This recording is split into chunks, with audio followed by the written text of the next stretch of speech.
بسم اللہ الرحمن الرحیم رب اشرح لی صدری ویسر لی امری واحلل عقدۃ من لسانی یفقہوا قولی۔ محترم ویورز، السلام علیکم ورحمۃ اللہ وبرکاتہ۔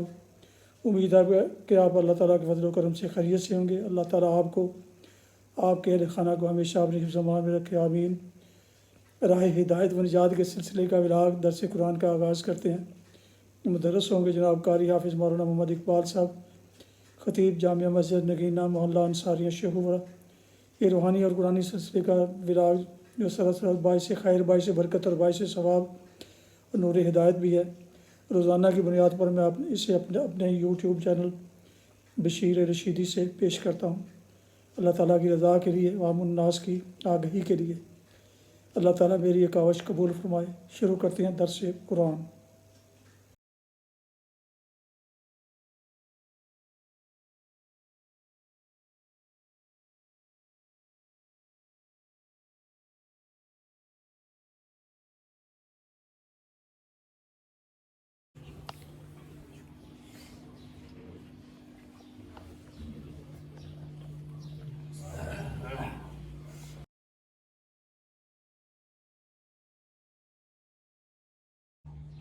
الحمد لله وكفى والصلاة والسلام على من لا نبي بعد أما بعد فأعوذ بالله من الشيطان الرجيم بسم الله الرحمن الرحيم ومن أظلم ممن منع مساجد الله أن يذكر فيها اسمه وسعى في خرابها أولئك ما كان لهم أن يدخلوها إلا خائفين لهم في الدنيا خزي ولهم في الآخرة عذاب عظيم صدق الله العظيم۔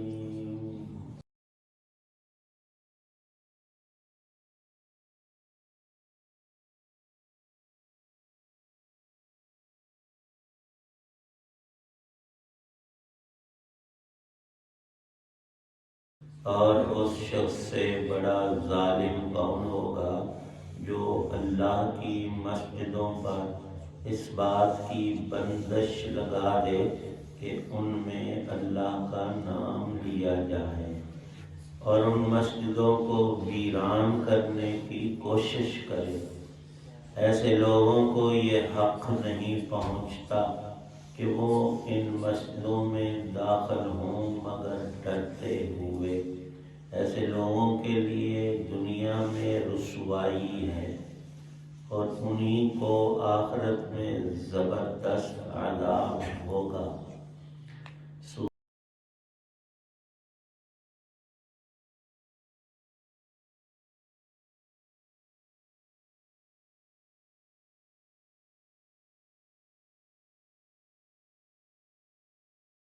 سورۃ البقرہ کی آیت 114 ہے۔ اس سے پہلی آیت میں اللہ تعالی شانہ نے یہودیوں، عیسائیوں اور بت پرست مشرکوں کے اقوال کو ذکر کیا کہ وہ اپنے منہ میاں مٹھو بنتے ہیں کہ ہم جیسا کوئی نہیں، ہمارا خاندان عالی ہے، ہم عالی نسب لوگ ہیں، اللہ کے پیارے اور چہیتے ہیں اور جنت صرف ہمارے لیے ہے۔ یہودی یہ دعویٰ کرتے ہیں، ان کے بالمقابل عیسائی بھی یہی کہتے ہیں کہ جنت پر حق صرف عیسائیوں کا ہے، اور بت پرست مشرکین عرب کے وہ بھی دعویٰ رکھتے ہیں کہ ہمارا خاندان سب سے اونچا اور عالی ہے اور ہم ابراہیمی ہیں۔ اب اللہ تعالی شانہ نے ان کی باتوں پر دلیل طلب کی ہے اور کام پڑ گیا ہے الٹا۔ اپنے آپ کو ایک شخص سید کہلاتا تھا اور تھا کسی دیہات کا پرانا نسلی میراثی، آ گیا شہر میں اور بورڈ لگا لیا سادات کا۔ اب جو اصل سادات ہیں اولاد رسول ہیں ان کے پاس تو شجرہ ہوتا ہے، اس مراسی کو کخ بھی نہیں سی، اور الٹا یہ ہوا کہ وہاں کا دیہات کا ایک چودھری، اس کا وہاں گزر ہوا، وہ پڑھا لکھا بھی، انہیں دیکھا بھی ساڑھے مراسی نے بورڈ بڑا سجایا تو لائٹاں لگائی اور اپنا نام سید، انہیں اندروں ساتھ کے 5-7 لیٹر مار ظالمہ کی تیرے پیو دادے ساری نسل نوسی جان دادے تسی ہے تو اپنے آپ میں، یہی معاملہ یہاں پر تھا۔ اللہ پاک فرماتے ہیں کہ جنت تو میں نے اس کو دینی جو مجھے راضی کرے، ایمان لا کر نیک کام کر کے۔ ان لوگوں کے پاس ایمان بھی نہیں اور نیکی کی بجائے برائی اور ظلم اور ایسے گھناؤنے گناہ ہیں کہ بندہ سنتے ہی کانوں کو ہاتھ لگائے۔ فرمایا اللہ تعالی شانہ نے، اے مخاطب لوگوں، اے انسانوں، تم ذرا سوچو کہ جو شخص اور جو قوم اور جو فرقہ مسجد میں لوگوں کو اللہ کی عبادت سے روکے اور اللہ کے گھروں کی مقدس پاک جگہوں کی بے حرمتی کرے اور ادھر کہے کہ ہم ہی جنتی ہیں، تو تم کیا نتیجہ نکالو؟ اللہ فرماتے ہیں میں نے تو ایسے ظالموں کے لیے دنیا میں رسوائی اور آخرت میں عذاب عظیم کا تیار کر رکھا ہے، یہ کس خیال میں پڑے ہوئے ہیں اور دل خوش کن باتیں گھڑ کر اپنے جی کو راضی کر رہے ہیں۔ معاملہ اس طرح ہرگز نہیں۔ مفسرین ارشاد فرماتے ہیں کہ رسول پاک صلی اللہ علیہ وسلم کے پیدائش سے صرف 50 دن پہلے ایک یمن کا عیسائی بادشاہ ہاتھیوں کا لشکر لے کر اس لیے آیا کہ میں نے خانہ کعبہ شریف کو گرا دینا ہے، آگ لگا دینی ہے، مٹا دینا ہے، نعوذ باللہ۔ اور قرآن میں موجود ہے کہ اللہ خود اس سے نمٹے اور دنیا میں رسوائی اور اس کی ساری طاقت کو آنے واحد میں ملیا میٹ کر دیا۔ چھوٹے پرندے جن کی چونچ میں کنکر دیے اور انہوں نے ہاتھیوں کے اوپر فائر کیا، گولی کی طرح سے سوار کے سر میں لگ کر اس کے جسم کو کراس کر کے ہاتھی کے اندر سے گزر کر زمین تک گئی وہ کنکر۔ اور اللہ پاک فرماتے ہیں ان لشکر والوں اور ان کے ساز و سامان کے، ان کے ہاتھیوں کے مرے ہوئے اجسام وہاں ڈھیر لگے ہوئے، گندگی اور نجاست بنی ہوئی، لوگوں نے آنکھوں سے دیکھا۔ یہ کدھر آئے تھے؟ عیسائی اور اللہ کا گھر گرانے آئے تھے۔ دعویٰ بھی رکھتے تھے کہ ہم ابراہیمی ہیں، ہمارے بھی اصل رسول حضرت ابراہیم علیہ السلام کے ہاتھوں تو اللہ نے بیت اللہ شریف کو تعمیر کیا اور تم اسے گرانے آئے۔ یہی معاملہ یہودیوں کا بھی رہا ہے اور آج تک ہے۔ وہ کہتے ہیں قبلہ خانہ کعبہ نہیں ہے، صرف بیت المقدس ہے۔ یہ تو صفائی اور ستھرائی اور دلائل اور روشنی اللہ نے ہم مسلمانوں کو عطا فرمائی ہے۔ ہم قبلہ اول کی عظمت کے بھی قائل ہیں اور ہمارے رسول پاک صلی اللہ علیہ وسلم نے اللہ کے حکم پر 17 مہینے مدینہ پاک میں بیت المقدس مسجد اقصی کی طرف رخ کر کے نماز پڑھی ہے۔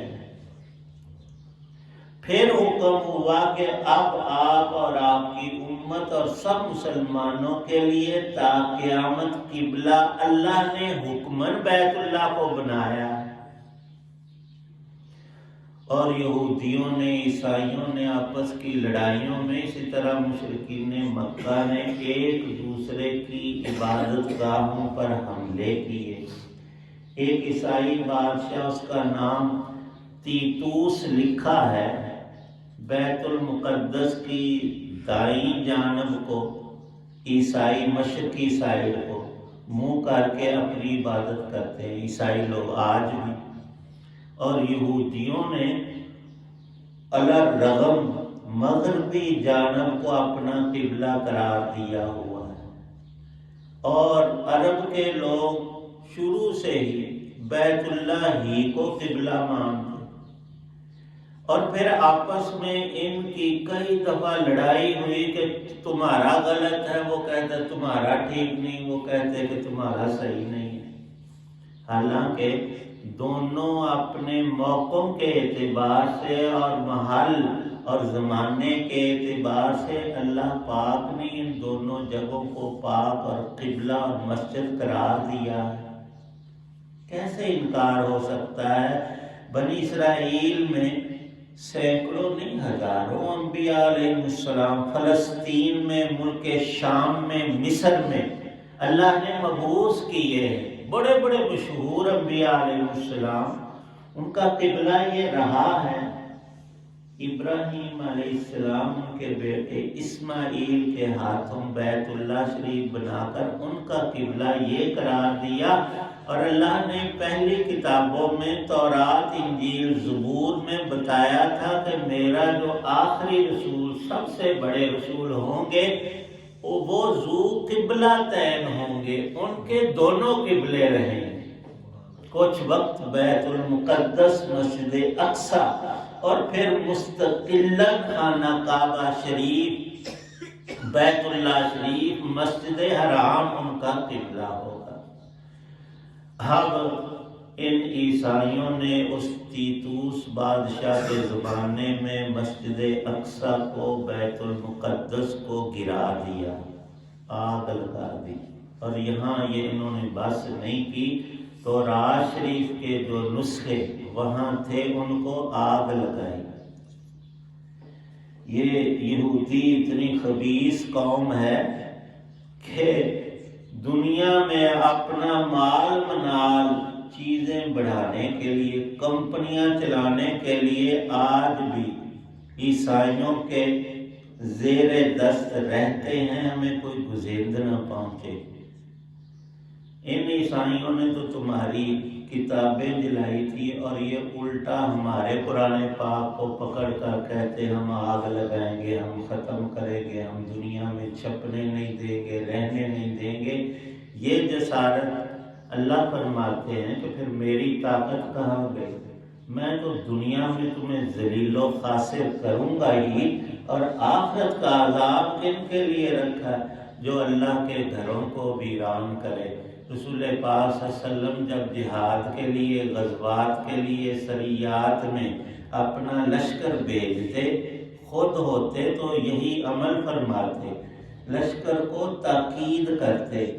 وہ لوگ کسی بھی مذہب کے جو اپنی عبادت گاہ میں عبادت میں لگے ہوئے ہیں، اس گھر کے تقدس کو تم نے بھی پامال نہیں کرنا، ان کو پڑھنے دو اپنی نماز، جیسے ان کی عبادت ہے اس میں لگے رہیں، ان کے عبادت خانے کو گرانا نہیں، اس کے اندر داخل نہیں ہونا۔ اور یہ سب کے لیے ارشاد فرمایا کہ چھوٹے بچوں کو جنگ میں بھی قصدن کبھی قتل نہیں کرنا، عورتوں کے ساتھ نہیں اتارنے، جو لڑنے آئے ہیں ان سے لڑو، فوج کے ساتھ مقابلہ کرو۔ باقی لوگوں کی املاک کو جلانا، گھروں کو تباہ کرنا، یہ اسلام میں نہیں ہے۔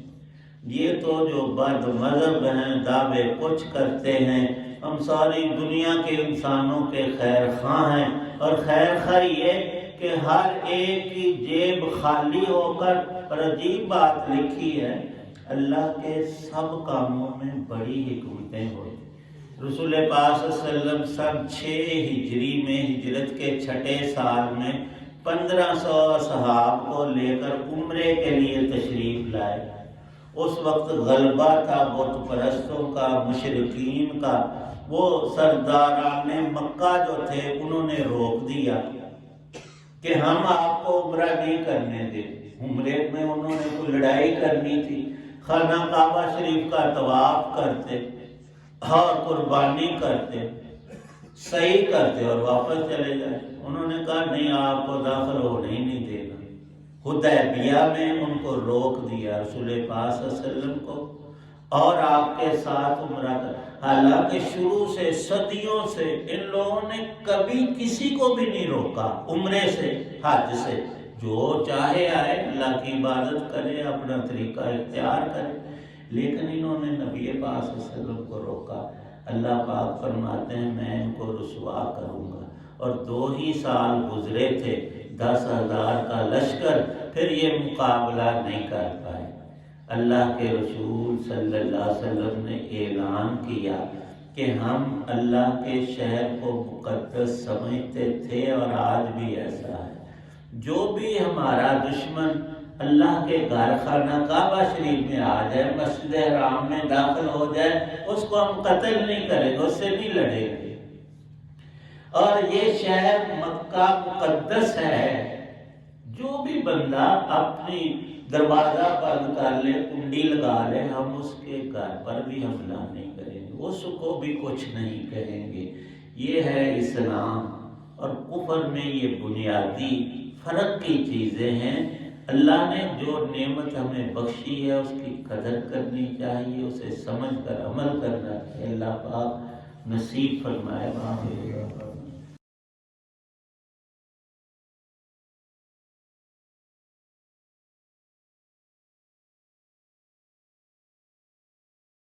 بسم اللہ الرحمن الرحیم۔ اللہم صلی علی سیدنا محمد وعلی حسنی رب ارحمہما کما ربیانی صغیرا۔ یا رب کریم ہمارے والدین کی، سب مسلمانوں کی مغفرت فرما۔ تمام مسلمانوں کو اتحاد، اتفاق، دین کی سمجھ، عمل کی توفیق اور قدر کرنے کی توفیق عنایت۔ اتنے حضرات دعا میں موجود ہیں، سب کی نیک دعاؤں کو قبول فرما۔ قرآن پاک کا نور ہم سب کو تام مکمل نصیب فرما۔ صلی اللہ تعالی علی خیر خلق محمد وعلی آلہ واصحابہ وآل بیتہ اجمعین۔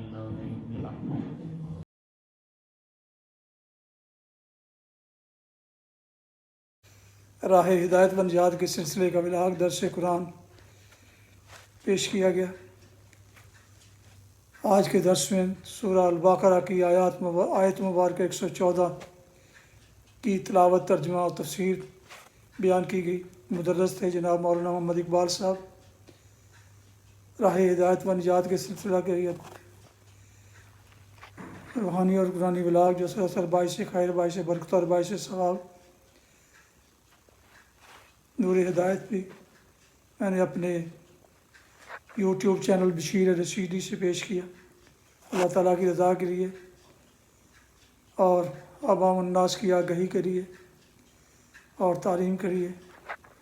اگر آپ نئے ہیں تو آپ سے درخواست ہے کہ اس چینل کو ضرور سبسکرائب کیجیے گا اور دوستوں سے شیئر کر کے لائک کر کے بیل آئیکن کو پریس بھی کر دیجیے گا، تاکہ آنے والے ایسے روحانی اور قرآنی نوٹیفیکیشنز آپ تک اور دوستوں تک باقاعدہ اور بر وقت پہنچتے رہیں۔ شکریہ۔ اپنی دعاؤں میں پاک وطن، والدین، دوست و احباب کے علاوہ اس ناچیز کو بھی اگر شامل فرمائیں تو انتہائی شکر گزار ہوں گا۔ اللہ تعالیٰ آپ کو، آپ کے لکھانہ کو، بچوں کو ہمیشہ خوش رکھے، آباد رکھے، شاد باد رکھے، آمین۔ السلام علیکم ورحمۃ اللہ وبرکاتہ۔ پاکستان زندہ باد۔ اللہ حافظ۔